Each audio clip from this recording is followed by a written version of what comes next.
Tapi Ustadz, 16 Juni kemarin jatuh talak itu kepada saya. Saya baru selesai masa idah. Isak tangis pecah, wanita ini diceraikan suaminya, gegara sering ribut dengan mertua. Sedihnya wanita ini diceraikan suami lantaran sering ribut dengan mertua. Kejadian ini dialami oleh seorang wanita bernama Azaria Sherin Nursyafa atau kerap disapa Sherin, wanita di Tangerang. Kisah rumah tangga yang dialami Sherin itu langsung jadi sorotan publik usai dibagikan oleh satu akun TikTok @guedinarayu. Sherin menceritakan tentang rumah tangganya yang mengalami konflik serius hingga berakhir dengan perceraian.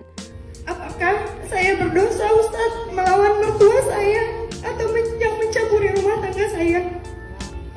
Apakah benar menceraikan istri demi ibunya itu benar akan mendapatkan surga Firdaus?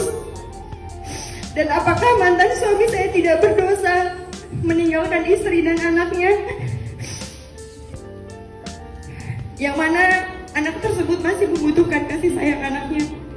Adapun cerita pengalamannya itu disampaikan Sherin melalui acara dakwah Ustadz Hanan Ataki. Ia mengatakan dirinya ditalak 16 Juni 2023 lalu lantaran dianggap tak setuju jika sang suami menafkahi mertuanya. Padahal Sherin mengaku selalu berlapang dada dan mengerti akan kondisi finansial yang dialami keluarga suaminya itu. Adapun wanita tersebut memiliki nama lengkap Azaria Sherin Nursyafa atau biasa dipanggil Sherin. Ia berasal dari Tangerang namun sempat bekerja di Bandung.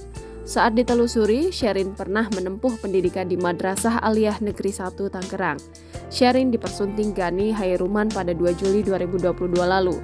Namun belum setahun pernikahan keduanya harus kandas di 16 Juni 2023. Dari pernikahan tersebut mereka dikaruniai seorang anak laki-laki bernama Ahmar Gaza Hairuman yang saat ini berusia 8 bulan.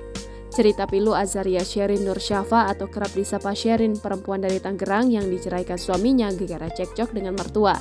Salah satu akun TikTok @guedinarayu ikut membagikan momen tersebut viral di media sosial. Melalui program dakwah Ustadz Hanan Ataki, Sherin menghadiri acara tersebut dan ingin bertanya atas keluh kesah yang ia derita selama ini.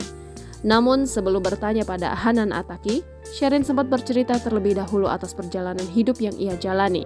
Usai menjalani perjalanan hidup yang tak mudah, keduanya akhirnya bisa menikah pada 2 Juli 2022. Namun selama masa pernikahan berlangsung, hubungan keduanya tetap saja tak mendapat restu atau ridho dari orang tua suaminya. Sehingga sampai pada akhirnya Sherin dijatuhi talak oleh sang suami. Sontak para hadirin yang mendengar pertanyaan dari perempuan yang berasal dari Tangerang itu membuat hati terenyuh dan merasakan sakit. Bahkan Hanan Ataki sempat meneteskan air mata ketika mendapat pertanyaan tersebut. Sontak kisah ini pun langsung jadi sorotan publik dan dibanjiri komentar oleh warganet. Tak sedikit yang memberikan dukungan atas kejadian yang dialami oleh perempuan tersebut.